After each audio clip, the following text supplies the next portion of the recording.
What's up, everyone? Welcome to Pat's Chat. I'm Doug Kyed, joined as always by Michael Hurley. I'm in a hotel room. I'm watching the end of the Mariners game. Michael, how are you doing? Marvelous, Doug, and quite the chandelier you've got there. The red matte painted chandelier is That's quite the not look. painted. It's real. It's real. It's My bad. yeah, no. Let's Patriots start. won. Yeah, Patriots won, and I want to come out swinging with my thought Whoa, Dan Campbell over because here. they're gonna. I think, but from this game, like it wasn't perfect. We'll get into all the details and everything, but they showed once again they're better than the worst teams in the league, which tells you what we've talked about. They're gonna win a lot of these games that Hmm. they have coming up: Tennessee, Cleveland, Atlanta, et cetera, et cetera. And it's gonna ultimately lead to questions. People are gonna be asking, what does it mean? Are they really a 10-win team? Blah blah blah. And I'm here to tell you, Doug, I have no idea, but having been through the last 5 years, I will tell you this: this is much better Yes. than the alternative. So I can't tell you what it will ultimately mean when they beat all these bad teams. However, I can tell you that this experience has improved significantly over past, I don't know, 5 years. Yeah, and it's obviously, yeah, it could be because they're playing bad teams, but they beat the Bills. Um, and it's kind of amazing how quick it flipped this year. But on paper, they got better. Like their offensive line got better. Drake Maye improves in year two. Having Josh McDaniels is big. You get Stephon Diggs in there. They should have been better this year, but the fact that they have already matched last year's win total, Yeah. even with that fake ass week 18 win last year, Hmm. through 6 games is significant. It's big. It's huge. It raises expectations. It makes people care. It's nothing but good. Yeah.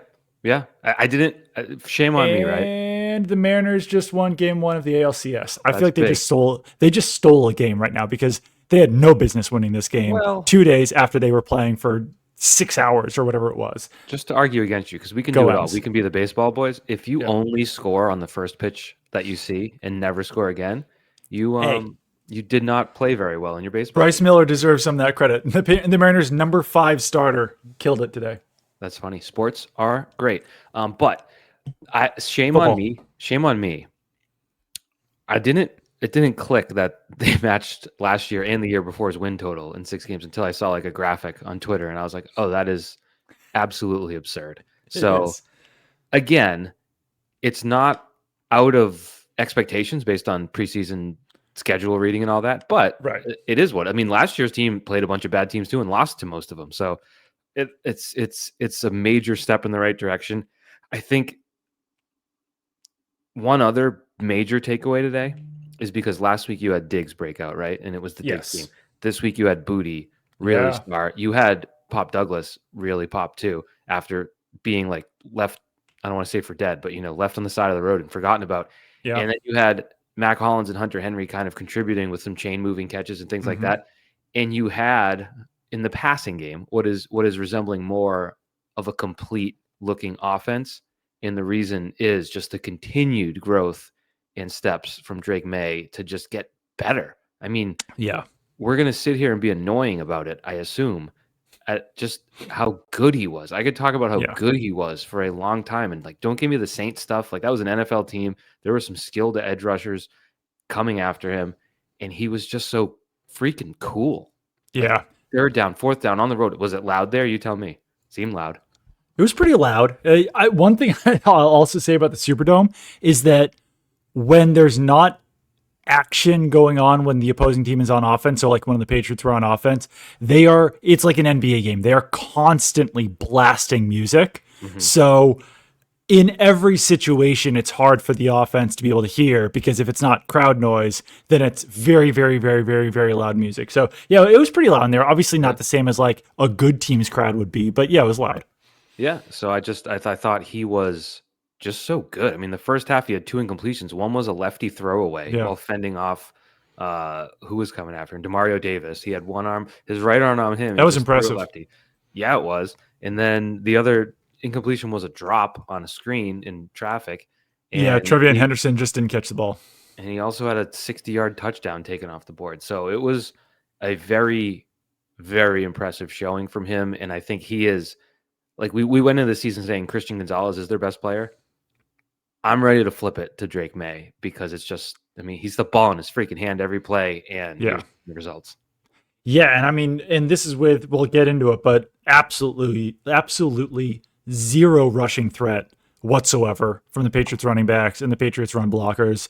And the NFL officials actively working against Drake Maye, as you mentioned, with the 60-yard touchdown. I'm not a big oh, it's fixed. It's blah blah blah. Oh, they're against the team. Oh, the refs are probably That one was bad.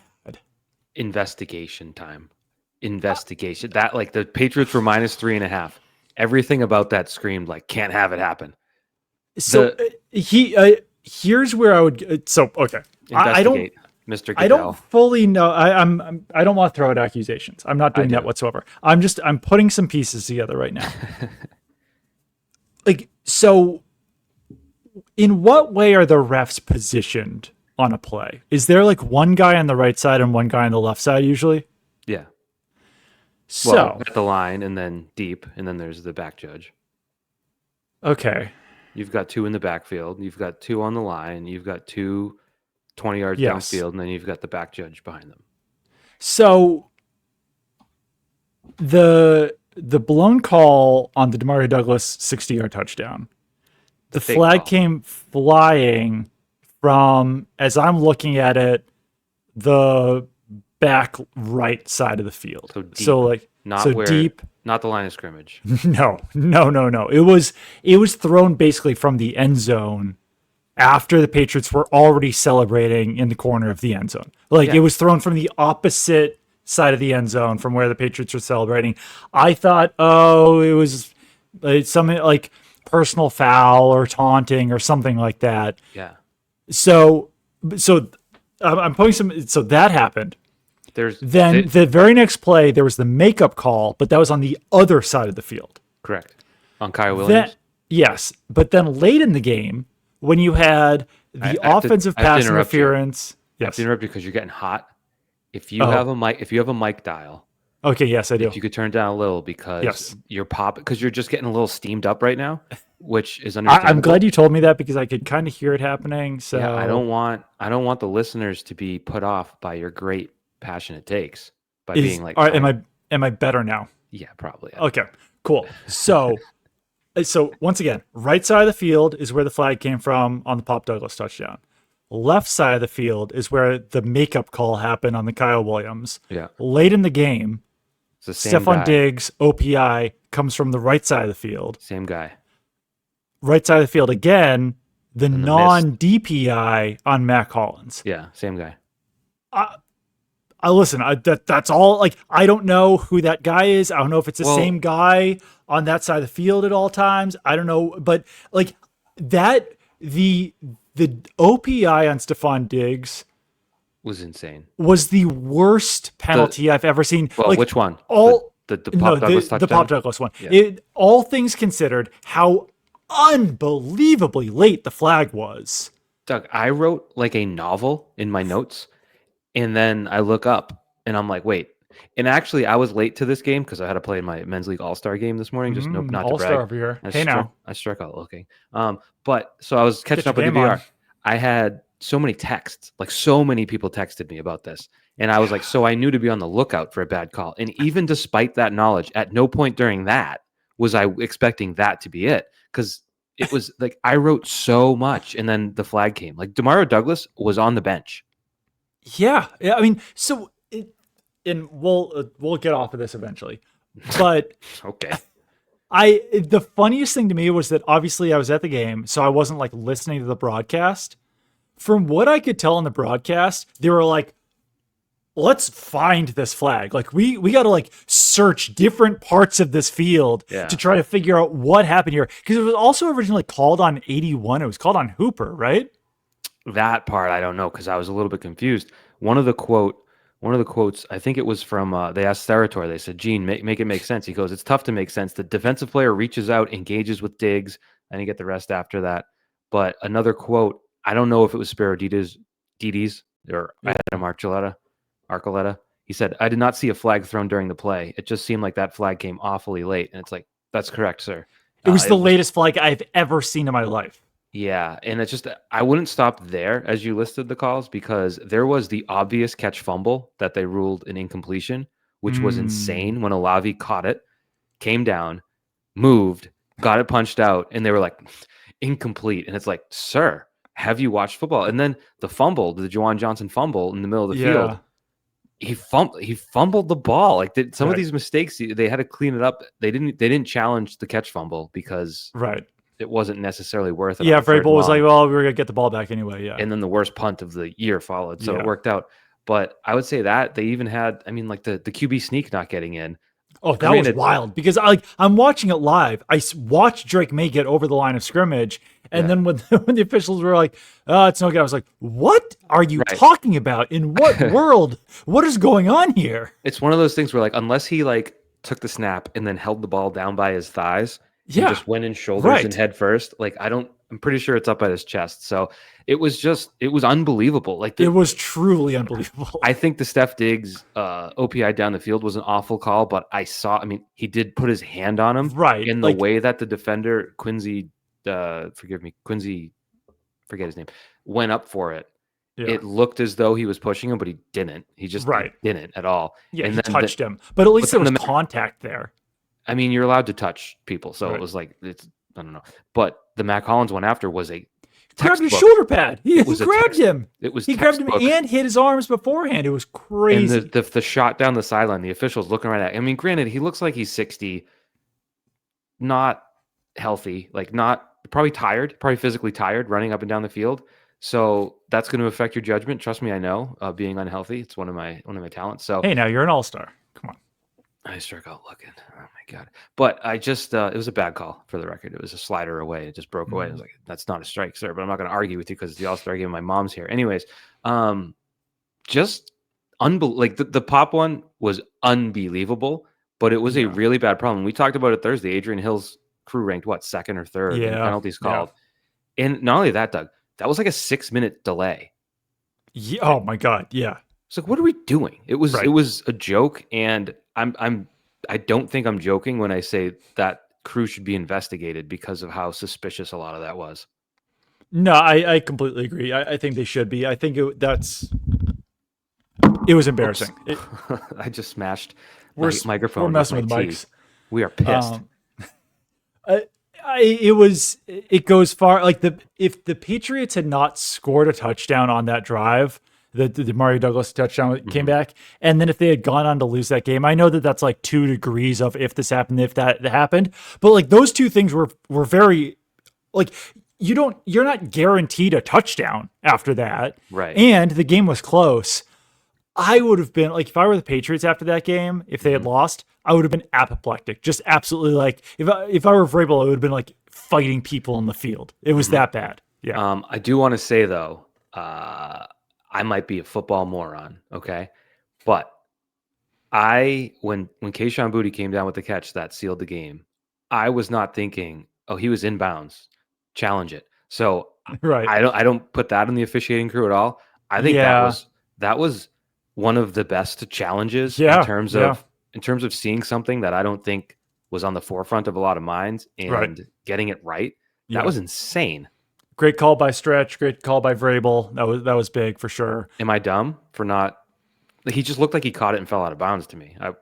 I guess it was like, did he catch it? Is what you're looking at. I think if you're in that situation, if you're Vrabel and Stretch, you're thinking about the clock more than Oh, football Mike over here. it was a low risk challenge too, Right. Because if you lose, it's still first down with 2:33 left. You're gonna have to probably punt with 20 seconds left. I was like also very busy at the end of the game because I'm trying to write, I'm trying to get everything done, I'm trying to get prepared to go down to the locker room.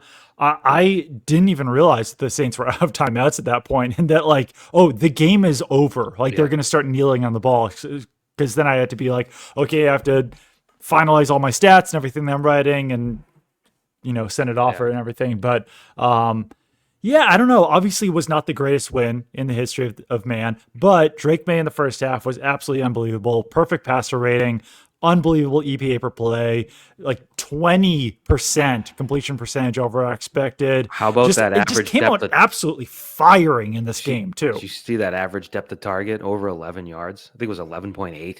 It's wild. He was chucking it downfield. I thought Yes. the best, and that doesn't include the best throw of the game, which was 3rd and 17 to Diggs, which Right.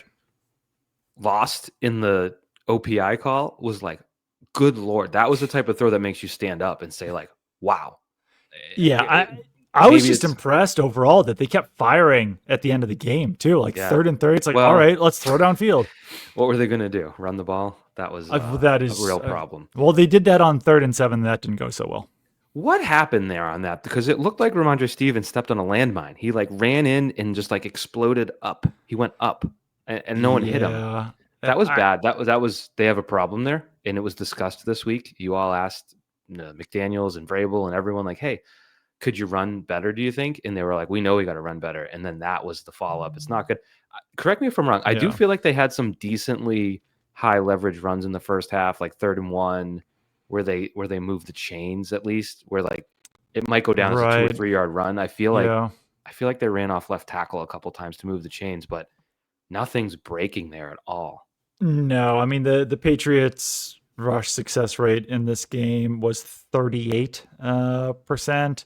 Their EPA per play on the run was negative 0.38, which is extremely high, extremely low. Negative what? In the negative 0.38. And their EPA per passing play was 0.55. So it was like almost, crazy. it was more than a point higher. Their first down percentage on rushing plays was 15%. It was just absolutely horrendous. And I don't know how they fix it. Yeah. Obviously the line plays a factor, but the line is pass blocking pretty well. Yeah.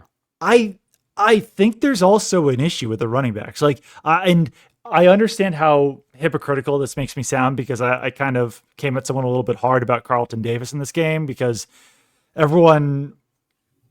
feel like a lot of people think that he's been some sort of like a disappointment. And as I tweeted, like he's allowing 29 yards per game. That you can't be a disappointment as a cornerback. Even he's getting penalties, whatever. I digress. Penalties, yeah. He's been fine. Like he's your number 2 cornerback. He's been perfectly fine. He's not your biggest issue. He was outmatched when he was your number 1, and now he's not your number 1 anymore. So yeah, and he's been like he's not allowed a single yard in some games this season. And the penalty today was also the first play back after injury. Right. So I digress on that.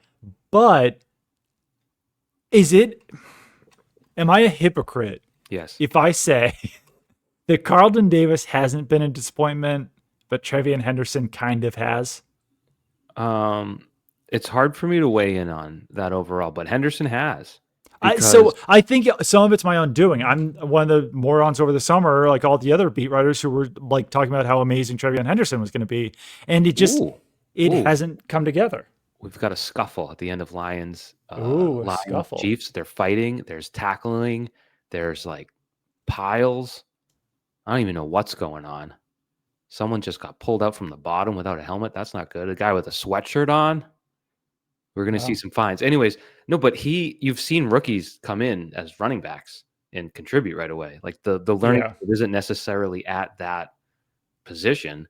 Right. And the guy's first touch in the preseason was housing a kickoff. Yes. So like he looked the part all the way through.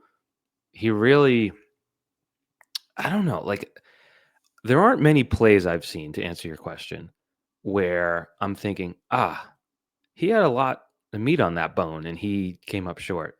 So I do think it is the running game overall. It is the running game overall, but you would expect someone of that talent to sort of elevate and sort of thrive despite that. Yeah, he's not doing anything extra out there. Like he's not like making a guy miss and then speeding off for a 70-yard touchdown. He's kind of been taking what's on the bone, I would say at this point. Yeah. And from what we saw over the summer, you expected more. The fight started with Juju Smith-Schuster getting punched in the face by Brian Branch, and just being like, "I'm gonna fight you now." So and I don't blame him. He got knocked on his ass. Like if I were him, I would have been like, I'm kind of embarrassed now. I got to go after this guy. Yeah. But no, the running game's a problem. Stevenson is running not to fumble, which credit to him, didn't fumble. It does feel like they're playing it too safe. They're running safe. Yeah. I noticed though they seemed that I had a note and I didn't have the time to really go play to play, so I'm sorry. There were a couple plays, and it stood out because they ran off Will Campbell's ass a couple times when they needed a yard or two. So that said something to me, at least, that they're comfortable going that way, which should be the case. But again, it's not working overall. And I don't know what this is a situation. I keep going dark and light. This is a situation where you'd almost want that midseason bye, and it's something that could really be like a project. Right. But they're on to Tennessee right now. Like there's no time for it. The Patriots' longest run was 7 yards. Trevion Henderson had a 7-yard run, and Ramondre Stevenson had a 7-yard run, excluding the quarterback, of course, who had a 20-yard run. But it got to the point by the end of the game where it's like if they run the ball on first down, they're not only going to have a non-successful play, have a no get. Like they were actively losing yards on the first play for the passing game. 2nd and goal from the 3 turns into 3rd and goal from the 6. And right. It's like that. You don't really see that. It cannot be that bad. It can't be that bad. Like you can be bad, but you can't be that bad. You can't be costing your team yardage out there. You don't see that too often. You really don't. Like going backwards at the goal. Everyone's going forwards. That was a problem. But I'm spinning it now partially because it makes me look like a genius because I did call it that Kayshon Booty was going to have a big game. But I thought that was you. I think you tweeted it, and I had the same thought. His touchdowns are very difficult, like degree of difficulty. Not since Philip Dorsett has the Patriot only caught difficult touchdowns. And help me, in Miami, he was running up the left side, and someone was draped on him, right? And Jack Jones. And he caught it like under him. Yes. Yeah.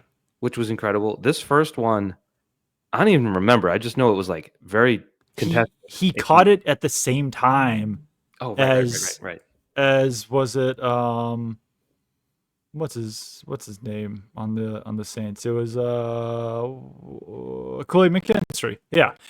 They caught it simultaneously, but like Kool-Aid McKinstry like also did like a gator roll basically to try to rip the ball away from Kayshon Booty. He was just like, no, I'm not letting go of this ball. We both caught it at the same time, and because that happened, I'm the receiver, I get the ball, you are not taking this away from me. So that was extremely impressive. The second one, this was another garbage call, drew a penalty and it was not an illegal hit, but it was a pretty hard hit at the point of reception when he caught that touchdown. Insane call there too. Man just ran into him. But to hold on through that and finish, I thought that was sort of a theme across the board. Pop Douglas obviously scoring twice, one didn't count. The scoring on the second one was insane. Like he did the loop around back and came to score on that was nuts. Mac Hollins had a great run after a catch on a 3rd down that didn't count because of the illegal motion. Diggs and Stevenson were both moving. Like the yak situation was stood out, but I just thought Booty, I don't know. I wrote about it after the game because it's like rookie year. Well, first of all, a disappointing collegiate career after being a 5-star. Yeah. Didn't really live up to like the Jamar Chase of it all. 6th round pick. First game of his career, toe out of bounds twice. Benched for 8 weeks by Belichick. Catches 3 balls as a rookie? I think 2, yeah. And then a month later, the gambling stuff comes out, and you're like, well, his career's over. Right. Last year, outside of 2 games against Buffalo late in the season, really didn't produce. And then going into this offseason, you're like, yeah, they could cut Booty.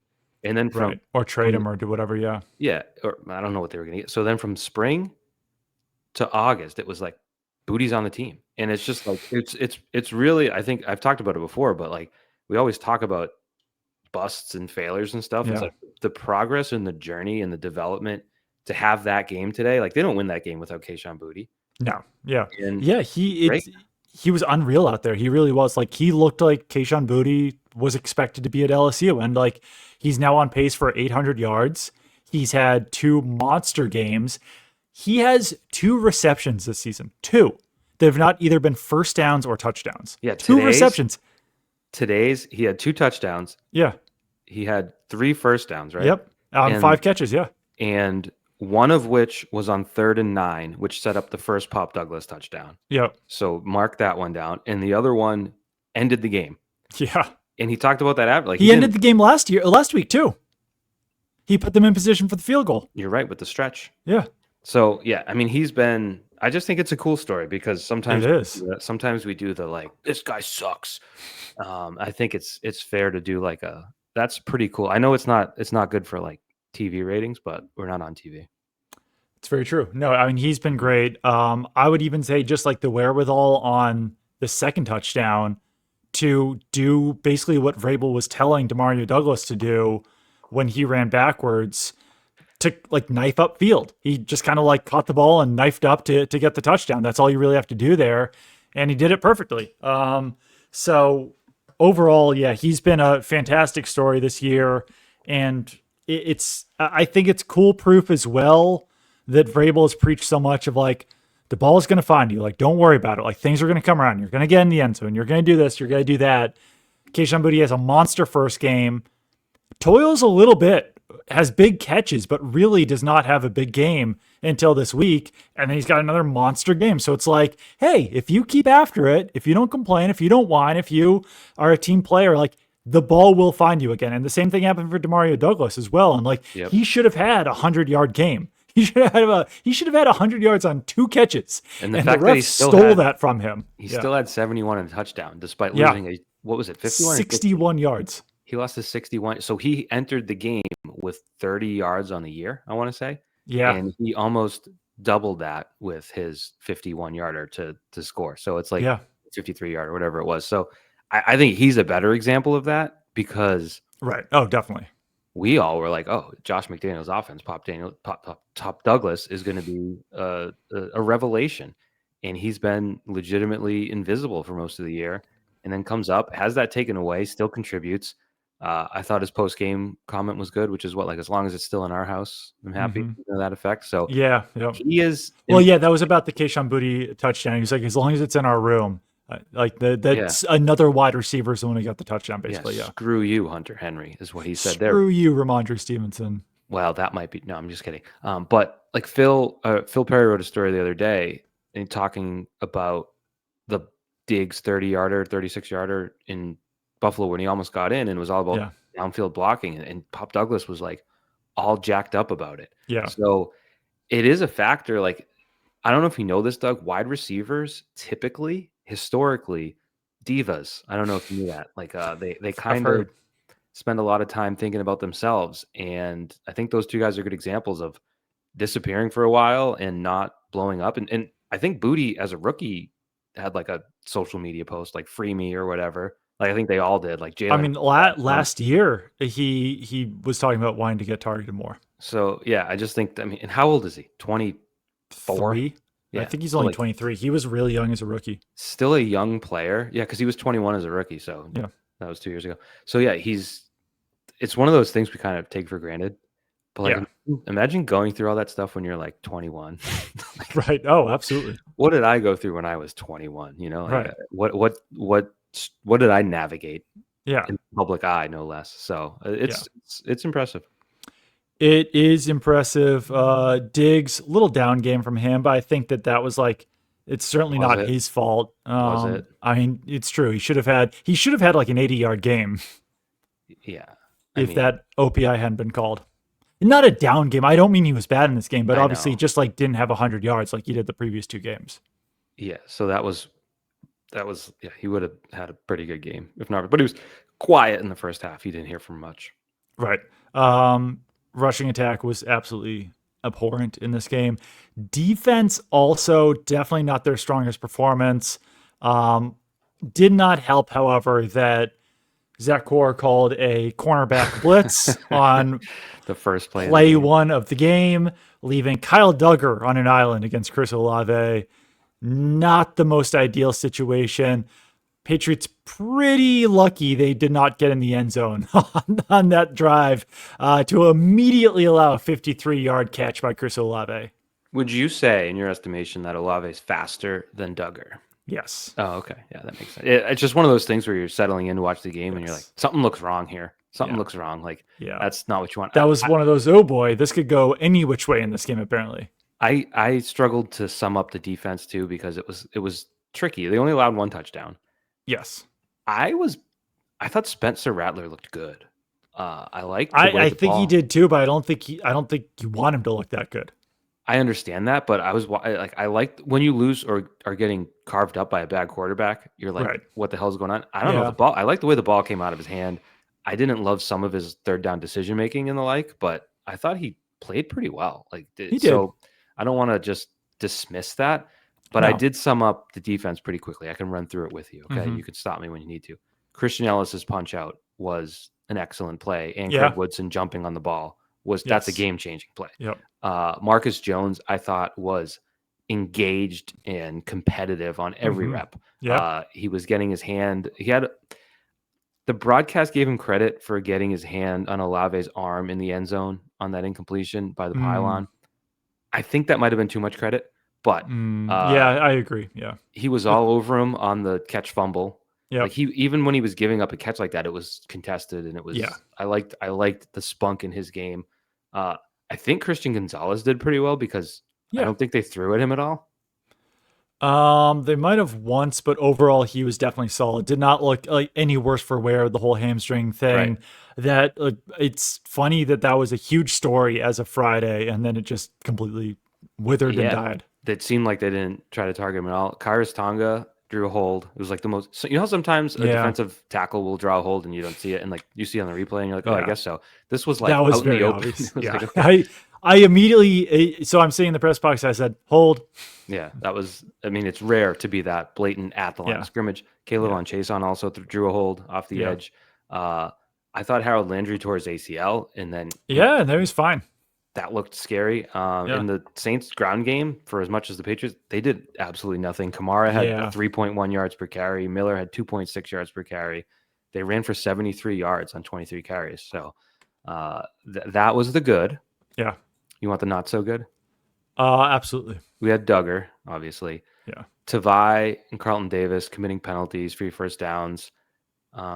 And for as much as I like Rattler, he's a 61.5% career completion rate. He completed 20 of his 26 passes. So it's got to be a little bit better than that, despite me liking the way the ball comes out of hand. So mixed bag. Tavai also had a penalty on a kick return. Mm-hmm. Efton Chisholm is alive. Yes, he returned kicks. He was fine. He looked very cautious with the ball as well.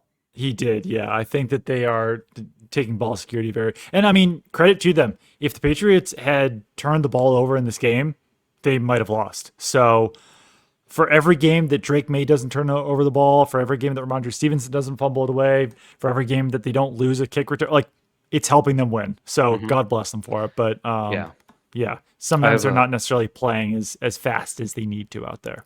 And then another thing that's come to my mind. We've talked about it probably more than we want to. Mm-hmm. Mike Vrabel's penalty philosophy, I think it's got to be tweaked. Because when you have second and 2 or second and goal at the 2, and then it becomes third and goal at the 4, and then you get to delay a game, and then it's third and goal at the 9, and you're just going the wrong way at that point of the field. It can't happen. When you have a illegal shift, which I don't think it was ticky-tack. Like Stevenson was leaning in to hear Maye. So he wasn't set. He was moving a little bit too much there, Probably more of a Diggs waiting for him thing, but Diggs isn't supposed to wait. No. It was kind of a it was a little sloppy, I would say. That cost him a third down conversion, and then there was a false start.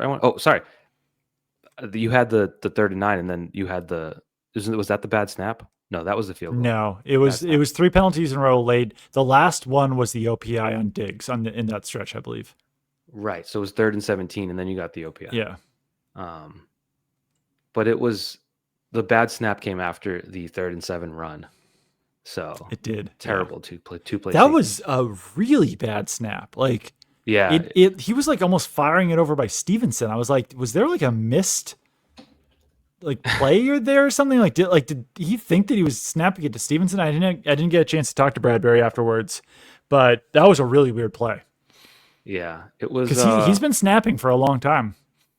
They showed the view from behind, and it was like if Maye knew it was going to be there and could prep a dive at the point of it, maybe he could have got it. That's how bad it was. Yeah, it was very far away. But yeah, I don't know. I thought there was another bad penalty sequence, but that was the one. And then then there was a false start after the OPI for 3rd and 17. So it was 3rd and 22. You had a Morgan Moses false start. Yes. So I don't know. If you lost that game, that would have been a big reason why. You didn't Yeah, because I it's the mean, Saints.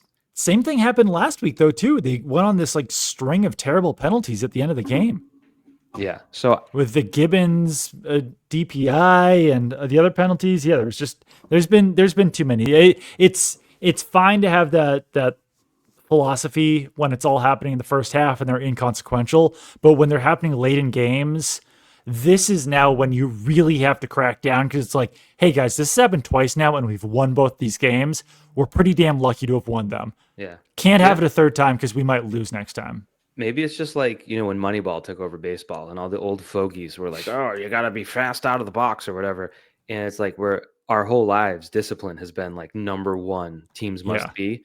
So to hear any variation of that is strange, but it just, they aren't good enough to beat good teams while making Yeah. those mistakes, obviously. So they were good enough today to beat the Saints. It just feels like, I don't know if the message behind closed doors is different. I would imagine it I'm has to I'm be. sure it's a little bit different. By the way, with the whole baseball thing, obviously I'm a big baseball guy right now. Go Mariners. It's been very fun watching them. It does feel like we're like teetering too close to baseball just like literally being played on a spreadsheet where like everything is so analytical where like the Mariners in that game 5 threw like what 60% sliders just because like the Tigers couldn't hit sliders and like there's just no hitting at all right now. Every Yeah. pitcher throws 100 miles per hour. Like baseball has fundamentally changed so much since we were kids that it almost does resemble like a different sport at this point. Still The fun, still stressful, still Yeah. fun to watch and everything, but the changes that have come in the last 5 to 20 years have been crazy. The 15 inning game Friday night, Yes, yes, the Tigers went 8 for 51 and the Mariners went 8 for 47. yes, That's not a lot of hits. And 4 of those hits were from Carpenter on the Tigers. So the rest of the team went 4 for 47. It was just like, I mean, can we get a hit at some point? But you saw right, like whether it was analytics or whatever with the Red Sox and the Yankees, like when Boone took Fried out of game 1, it was like, why'd you do that? right, Was yeah, nobody on or one on the 7th inning, and it just you lose games when you manage that way. The right, Rays, was it the Rays that lost the World Series that way? Why am I blanking? maybe. They pulled their pitcher. Mm. I mean, it almost happened to the Mariners too. Like they took out um, Kirby, and then like it made sense because they didn't want him to face what's his name, Trey again, Kerry Carpenter again. But still, it's like he threw like 60 pitches, then you're removing him from the game. So I don't know. It is what it is. Let's talk about football some more. It was the Rays. Yeah, okay. 2020. Good talk. Should we do some? I think we've talked about Booms? most of them already, but booms and dooms. Yeah, top doom was like we got no punts for the first. Like I just wanted to see some punts. It's ridiculous. It was a little. Oh, yeah. It's. I could do without the punts. My number one boom would be. I don't know. Obviously, Drake May and Kayshon Booty are the two biggest booms, right? For sure. I'd throw Christian Ellis on there because that was a big time play. Yep. Big time play. Pop Douglas, Marcus Jones. Pretty obvious. Like I think Robert Spillane played pretty well, but I think those are the most obvious booms from off the bat. You know what we didn't talk about? What did we not talk The about? Pop Douglas touchdown that did count. He was just running so well. That move at the Dude, end. the dirty double move he threw on the safety to Yeah. just fake like he was going to that side. He spun he was gone. Like Yeah. that one step gained him like 25 yards of separation. And Yeah. it was like, what? Where'd that come from? Yeah, That it was I mean, filthy. his run after the catch on the 61-yarder too was awesome. Another Just thing great about vision in the open field. I apologize for my disorganization, but I wanted to bring this up. We talked about the officials and it not counting. This is the Pop Douglas touchdown. Did you notice Drake tried to tuck it and run, and he almost ran into a sack? He ran into whoever Will Campbell was blocking, and Will Campbell almost through brute force of his ass was like, "Stay in the pocket, dummy." And Maye was like, "Okay, I'll go back here. Oh, Yeah. look, I'll look downfield. I'll find my guy wide open and hit him." And it was like, that's a play I don't think Drake Maye was making in September, let alone last year. Right. Yeah. So he is like, this is learning on the job, and it's like it's rapid. It's Yeah. rapid. Yeah, it really is. It today was wild because I mean they were just unstoppable on offense to start that game. And obviously things slowed down quite a bit. Maye overall, did he complete? Was he like less than 50% in the second half? Well, I can give you his first half He was numbers. 11 of 13 in the first half, right? I'm gonna give him to you because that's what. Oh, my click missed. So he was 7 of 13 in the second half. I'm sorry, I did the math for you. Dang.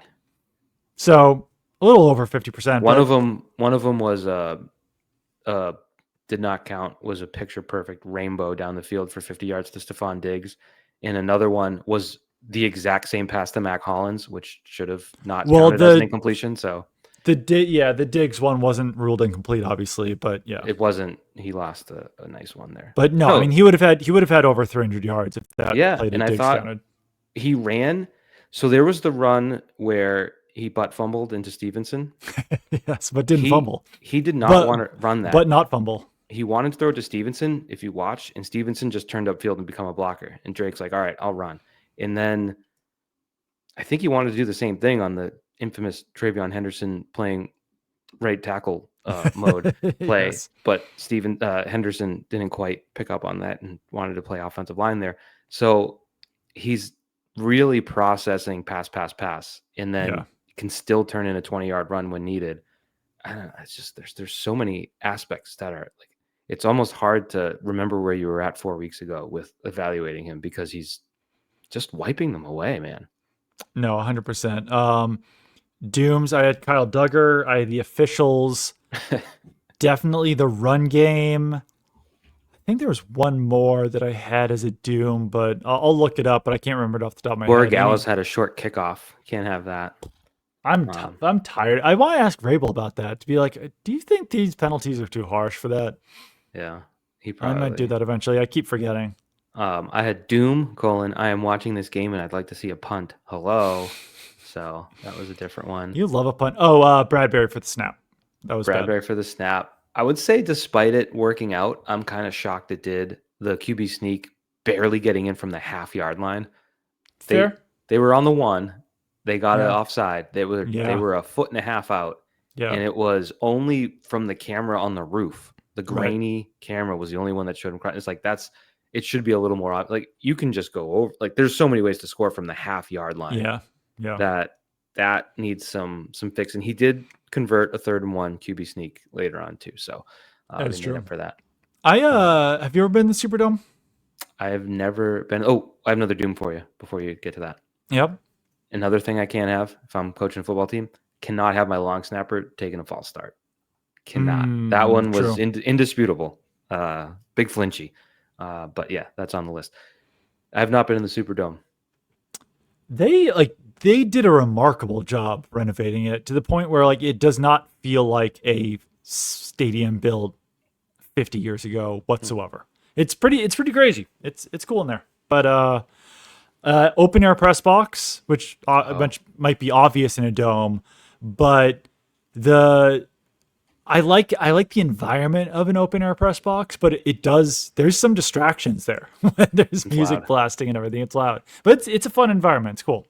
I would always, and then granted, it's easy for me to say, but I always prefer an open air. I like Open air is really cool. It is. when you're at Gillette, right? Like I was at Gillette Stadium for some of the biggest games in the football world. It feels a little lifeless at times. Yeah. They would have like a overtime win, Yeah. and it's like the kick goes through, and you hear like a faint roar, and like guns go off, and some bass thumping, and then you just hear like the press box voice, 37-yard field goal from Steven Gostkowski's good. Patriots 23, Ravens 20.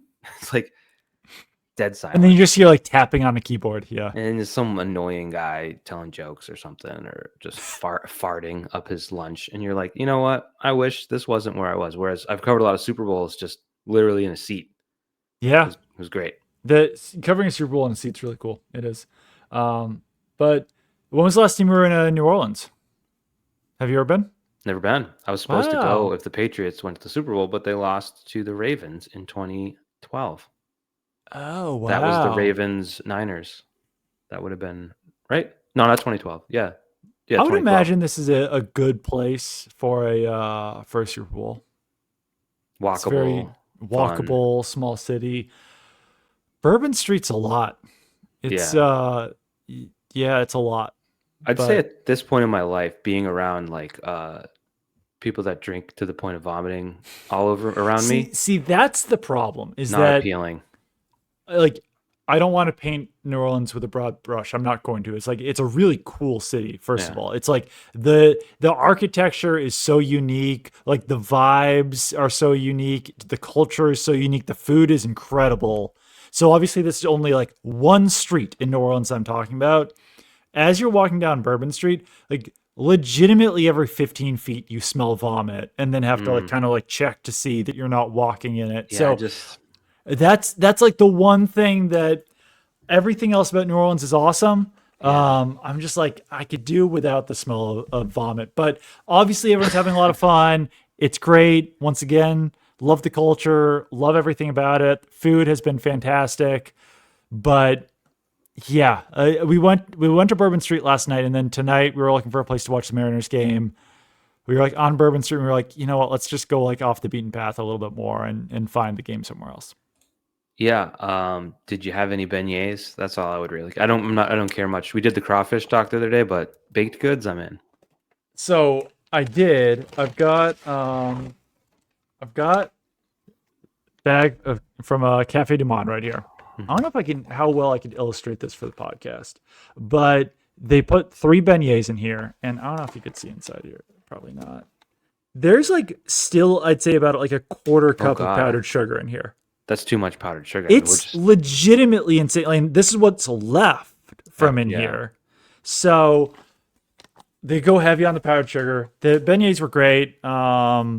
The jambalaya, all that stuff. The po' boy that I had actually was probably the best thing that I had because like the shrimp is so spicy and good. But yeah, no, it's been a cool city. I'm ready to get out. Hopefully the storm doesn't keep me from getting home tomorrow. It might, Doug. There's a lot of rain. Storms are coming. There's a lot of rain out there. There's a storm are brewing. Yeah, I'm interested to see the stats. I didn't break it down. The third and fourth down stats. Drake May just seemed insanely calm in those moments. Like almost Yeah. makes you wonder if he's okay. He had It's plays. I was this is the jump that you like the people talked about it. It's been remarkable to watch. Standing in the pocket, linebackers free. Like there was a play. Did I highlight it? I forget. It's been a long day for me. I apologize. I don't think I was going to put it out, but I had other stuff going on. I couldn't even remember the play. I think it was a deep shot. It might have been the Douglas touchdown, but they spied Maye. Mhm. And at a certain point, that spy at linebacker was like, well, he's going to throw, so I'm going to charge at him. And he broke right through the line, full speed, big, strong linebacker. And Maye just kind of calmly flicked it right over him, took the hit. And it's like, damn. Yeah. And he did that a couple times. Like there was just unblocked guys. There was one Boutte over the middle. I think his first catch.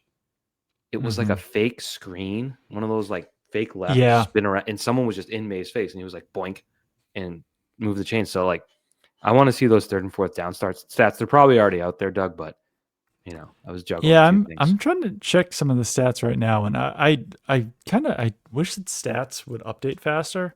Like Do I you can want understand the- with like PFF, but like RBSDM, I'd love to see the week 6 stats already in here. NFL Pro also hasn't updated theirs for week 6 either. Just slow Sleepy. going on some of these. I can give you an updated standings. The Patriots are currently 7th in the AFC. They are a game up on Kansas City, despite Kansas City winning. They're 3-3. The Patriots are 4-2. There's 4 4-2 teams there. Now, granted, the Chargers are leading the AFC West, but I watched a good amount of the Titans today on Red Zone. Ooh. Next week should be a win for the Patriots. Should be a win, yes. You heard it here first. They look bad. The Jets, Doug, I don't know if you caught any of that this morning. Did you catch Justin Fields' negative net passing yards in that one for the Jets? Justin Fields threw for 45 yards while taking 55 sack yards. Incredible. But the running game was good, right? No, the running game, they ran for 92 yards on 31 carries for 3 yards a carry. That's insane. So when we say the schedule is easy, there's some easy games on that schedule. Like the Browns can fight, you know, the Dolphins showed some fight today and then blew it against the Chargers. The Ravens, we still don't know. The Bengals looked all right today. Ravens should be tougher by the time they play them. They should be. You would imagine that Lamar Jackson will be back. All I can tell you is next week, this whole like 3 straight road game thing should go out the window because that Titans team stinks. Do you know what the line is? I was just going to ask you that, Doug. I do know what it is. Do you want to All right, let me guess? guess. All right. Well, they were 3.5 today. It's going to be more than that. I'm going to guess like 6.5. Wow, you nailed it. I said Wow. 5.5 when we did this earlier, but it is 6.5. Yeah, it's just the Titans are brutal. Like They're there's really bad. like I know they have the number 1 pick at quarterback, but it's like I don't know. Where's Chris Olave and Chase Young is out there. Like there were some players on that team that I don't know that the Titans are going to have. No. By the way, Dylan Gabriel threw the ball 52 times today and only had 221 yards. That's almost as remarkable as Justin Fields' stat line in his game. I want to do a whole podcast on Justin Fields' stat line. That might be a solo pod. 55 sack yards. I know. So he had 45 passing yards. 26 dropbacks. Yeah. Unless some of his runs were scrambles. I'm not going to look into that. Man, Van Jefferson was the Titans' leading receiver today. That is rough, too. The longest pass was 11 yards. Oh, my God. This is incredible. Yeah. I wish the Jets game was next week. Justin Fields, not an NFL starting quarterback. And I think that we learned that well even before last year. But then last year, he didn't really do anything to prove to anyone that he was an NFL starting quarterback. And the Jets were like, you are our NFL starting quarterback, when I feel like everyone other than the Jets knew that that wasn't going to go well. And I've said before, like, credit to them for not caring and being like, you know what? We're not going to win this year anyway, so let's just see what Justin Fields can do. But Justin Fields isn't doing anything, and they're 0-6 right now. Their season is completely over, and that's going to be a miserable watch for the rest of the year if you're the Jets fan. Well, let's do an AFC East look then, because the Bills play Monday night at Atlanta. We can assume that's a bounce back for them, but I mean, there's basically zero way that the Patriots finish anywhere but second place, first or second place in the division. Yeah, because the Dolphins today, I was busy. The Patriots were ending. They went up late with like a minute left. And you're like, they lost close to the Chargers, You're like, okay, gritty win. They scored with 52 seconds left. Darren Waller with a touchdown to go up 27-26. And then they let the Lad McConkey just like a little button hook went for like 50, and then they kicked the extra point. I mean, the field goal to win it. So it was like that was probably desperately needed in Miami. Yeah, and they didn't get it. So they're 1-5. The Jets are a mess. So second place is certainly, I don't want to say a guarantee, but I'd be pretty surprised if they don't finish there. Yeah. Pretty shocking that James Franklin got fired before any NFL head coach got fired. You think Bill O'Brien's going back? He's doing a great job with BC. So it's funny because we were talking about that at dinner. I was out to dinner with, I'm not going to say. Okay. Because people got weird about it last time, I feel like. Because you excluded some people. I don't want people to get weird about it. You're like the bully of the Pat's Beat and everyone knows it. And you like, we're shooting spitballs at someone from across the restaurant. No, I will. Almost no one was on this trip. Like basically it was weird. But we were talking about it at dinner. And God, my brain is fried. What were we even talking about? James Franklin, Bill O'Brien. Yes, James Franklin, Bill O'Brien. We were looking at the betting odds, and Bill O'Brien is like plus 300. Something like absolutely insane. And it's like that's not happening. Well, there's no way. He's like he left Penn State not on bad terms, but it was like, oh, okay, you left us to be my head coach. That went fine. You were the offensive coordinator for a year for a terrible Patriots team. The BC is like, you're not specifically driving BC into the ground, but you're not doing anything to help them. And now we're going to hire you as a head coach. There's just zero possibility that happens, right? I was wondering, this is Patriots related, but I would say yes, because he's not doing well at BC. I think BC, if he was doing well, would be like a lifetime job for him. I wonder if that's in peril now because of how ugly it is there. But I'm wondering, because the Patriots brought him in after the Matt Patricia year. We're not a Matt Patricia podcast. And it seems to be speculated that that was an ownership decision, not a Bill decision. Right. and it was awful. Like it was so Yeah. bad. I thought Yeah. when they got him, I was like, they could now have the 16th best offense in the league, Yeah. and they had the worst offense in the league. hmm It And was really strange. I mean, obviously the personnel didn't help, but still. it just you would think that coaching history and acumen would have the situation you walked into at Penn State and made it salvageable Yeah. was like a miracle. So Yeah. I wonder, I don't know, some of those evaluations of the 2023 Patriots, which was a disaster. hmm There was careers wrecked in that season at quarterback and beyond. It just maybe Bill O'Brien is obsolete or something. I'm not going to tell you I know the answer, but the results are the results and they're bad. Yeah. It's 100% true. See what happens there at Penn State. Shocking that happened, but it happened. One more thing Yeah. too, because we've said the Raiders loss will look terrible by the end of the year. The Pittsburgh loss apparently won't, because I they just know. keep winning football games. Yeah. I mean, they had a very early bye, but came off the bye, beat the Browns, which isn't the most remarkable thing in the world to do, but still, I mean, they looked totally fine in that game. Yeah. So, yeah, I mean, if the Patriots hadn't turned the ball over 5 times, then it's pretty crazy that they would be 5-1 right now. What do you want to see next week? Because I think if we just roll this game forward, Yeah. like we could focus on a lot of the stuff that needs to be cleaned up that probably won't, like the penalties. But they didn't turn the ball over, as you credited. That has to continue. It's I huge. liked the distribution of the football, even though you're still not getting what I consider a normal box score for receivers, No. Yeah. but it was better. And It was a little better. Yeah. I think that's part of the team all around getting better. The better that looks going forward. Do you know what I want to see? I want to see the Patriots run the ball with any success whatsoever. Like break off It, a 40-yarder maybe. I would take a 15-yarder right now. It's crazy how bad they have been. Yeah. Um, and yeah, I mean, I'll go back and watch, obviously, but I can't blame it all on the offensive line, because at a certain point, your running back has to do something. And Mike Vrabel said after the game, we were one guy away, like we've been saying. And it's just like, you can't, if you're one guy away, then at some point your running back has to make a play. Yeah. Looking up some stats for you.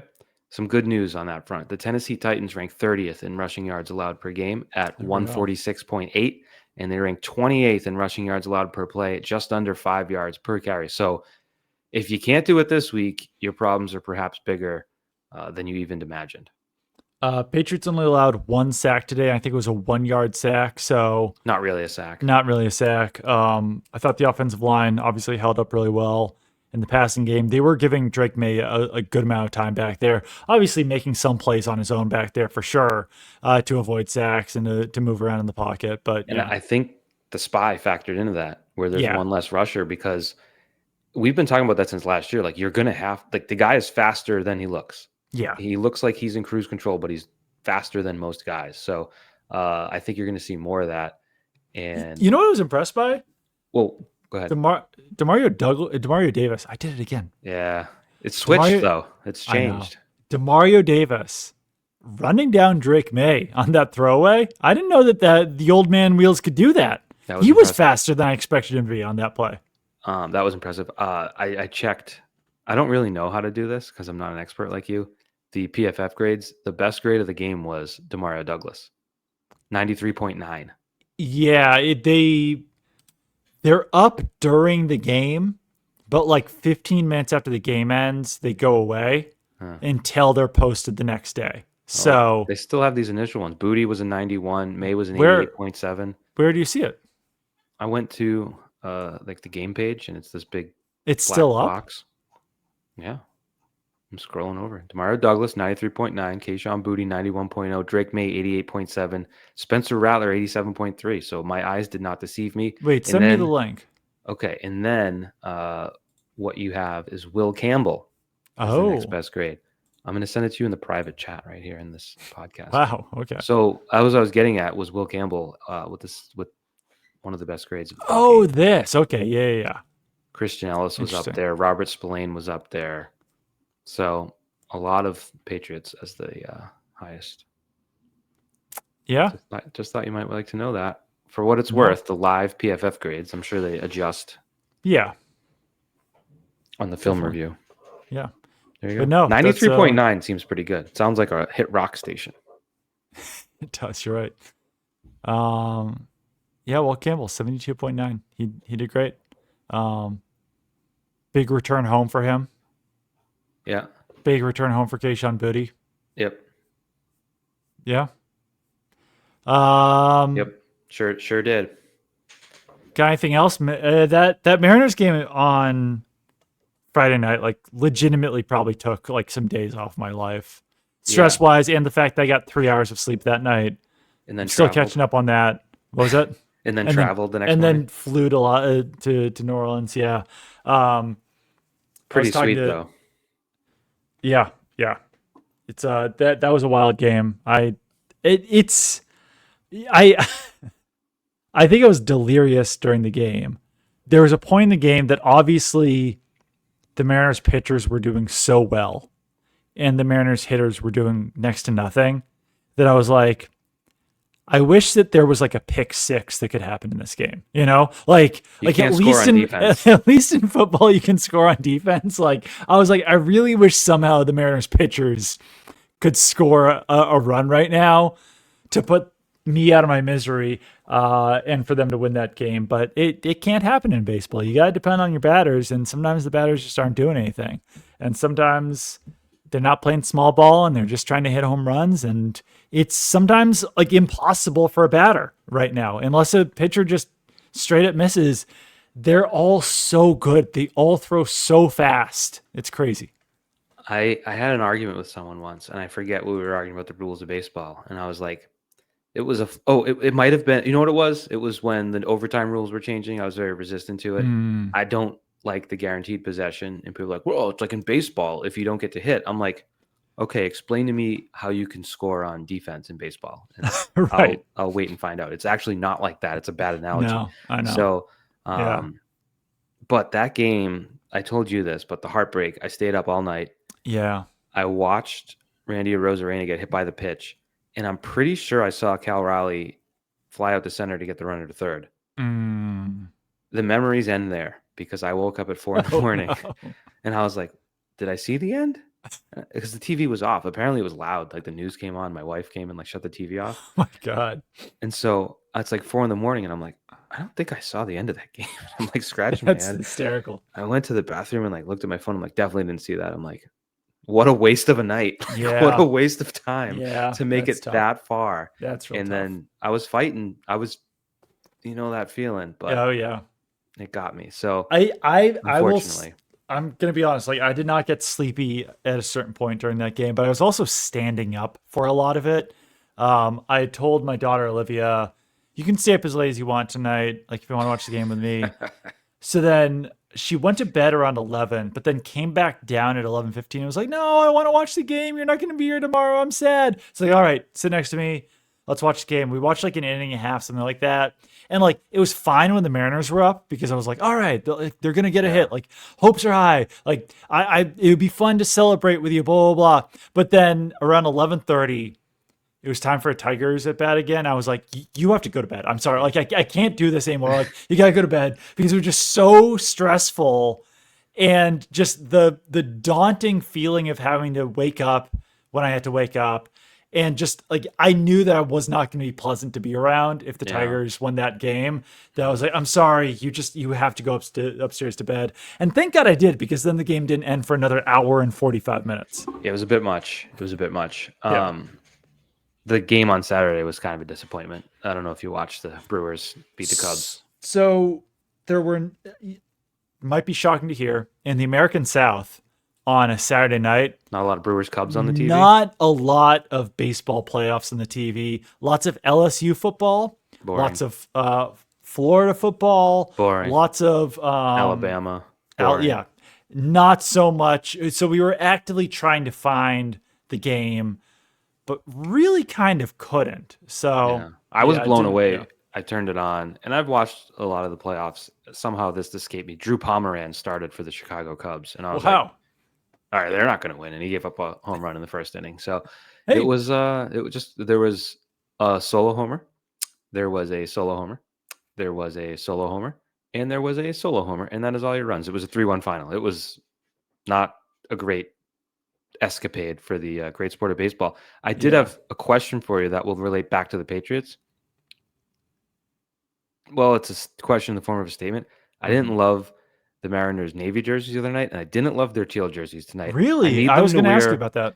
I need them to wear some gray baseball jerseys on the road, like a baseball team, and stop dinking around like it's March in Sarasota at 1 p.m. It's the LCS. I need you to wear a gray jersey. I'm 100 years old. Gray on gray. Gray pants, gray I jersey. don't think the Mariners have a gray road jersey anymore. Like, they did. I don't think I don't think they have one. Yeah. I mean, the blue one's awful. The navy is awful. It looks. The teal's fun. Teal's fine, but I just kind of need. No, to the take teal's it seriously. fun. I like the teal, but yeah, no. I just need them to take it seriously for a moment. But they can't. The Rays and Mariners do not have gray road jerseys. What the hell? Yeah. Yeah. That's messed up, man. You got. It is a little messed up. I like because their gray jerseys were cool back in the day. Griffey looked really cool in that. Yeah. But I don't know what to tell you.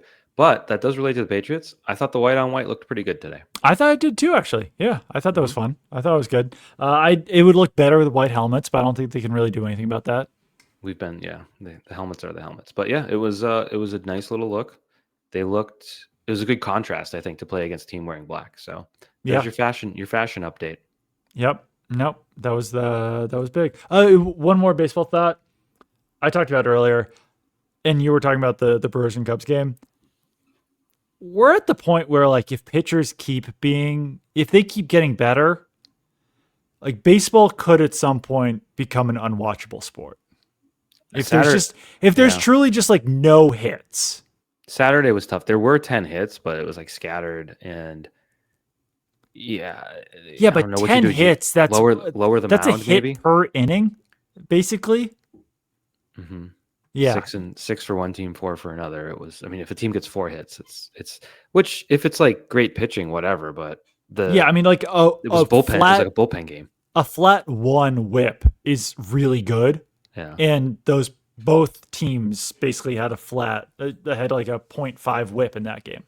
Yeah, it's a fair point. I don't know what you do. Do you lower the mound? Do you move the mound back? You kind of can't because of the mechanics and everyone's going to get injured and hurt. But they credit to them for the pitch clock, which saved baseball, in my opinion. Yeah, it did. That game, that 15-inning game Friday night, would have been twice as long. So I was trying to find a clip from the 04 ALCS, and it's on YouTube, like the full game. And it's like 80 seconds between pitches sometimes. Yeah. It's like, oh my God. So the pitch clock saved baseball. Maybe they'll save something with the pitching if it continues. I will say there were a lot of mound visits in that in the Mariners in the Mariners game. God, they used every inning you get one and they kept using it. Yeah. So there was still a lot of delays in that game. And your pal AJ Brzezinski made sure to complain about it. So he was a tough listen. I'm glad that that's no more because we talked about it, but like usually when you've got the color guy like opining on things, like he's not only opining, he's like getting like takey up there and like whiny, kind of whiny and like just disagreeing with everything. Usually it's like, I don't know if they should be doing this, Jim. With Pierzynski, it's just like, they have to bunt. Why aren't they bunting? Bunt the ball. Just bunt. Why are they throwing so many sliders? It's like because it's working. Yeah. And sure, maybe they could have used a bunt here and there, but yeah, it was a lot. Yeah. So now that we're doing baseball, you want the men's league recap? Oh yeah. So as you know, we won the championship last week. Yeah. At Little Asher Park. It was great. Got to celebrate the trophy. Like held it over my head with my kids. It was fun. Yep. Been playing men's league since like 2007, I think. Never won. So it was cool to win. That's huge. So today was the All-Star game, and I realized, well, first of all, I woke up like in space. Like it felt like someone had my head in a vice. I like stumbled out of bed. I did not drink last night. Just woke up as if I had like a bottle of wit. So I'm like, something's wrong. And then I think I left a lot of my focus on the field last week in the championship because second inning, I'm at third, ball to my left, easy double play ball. I go to turn a double play. But one thing is you need to field it before you can throw it. And I just flat out did not. So that was an error. Next batter smokes one to my left. I dive, and then it like checks up and basically would have been an easy one hopper to my chest, but went over my head because I was on the ground. Not good. Grounded to third. Struck out looking. Wow. Took another one where I was caught. I played a backhand. Should have just turned it around, hit me in the shin. Oh man. I had some better plays in there, but that's all I think about. And it's like, I shouldn't have shown up today. I embarrassed the great sport of baseball, and I'd like to apologize sincerely. Well, you came through when it mattered. You won a championship. Yeah. All-Star game is for messing up. It's okay. I- So what do you play? Typically third? Third, second, left. I used to play shortstop in my youth, but my arm isn't quite what it used to be. Yeah, but you can play third? You know what? It's like it doesn't make sense, but you're not moving away from the base ever usually. I guess, yeah. I did have a diving play to my right on the line, saved a double, but it was the fastest guy in the league, so my throw didn't. Oh. I mean, it was close-ish, but if if it was me running, he would have been gassed. Yeah. Yeah. Anyways, Doug, that's men's league talk. I won't have to talk about it for another year and when we win the championship again. Hell yeah. You got to repeat. Okay, I'm getting sleepy. I think it's time to go. We will do this again. We're not going to do a double pod again this week because I don't even know when I'm going to get home. Hopefully tomorrow. Hopefully the weather holds up. But we will pod with you guys again next week. And yeah, I think we're good. Goodbye. Yeah, good chat.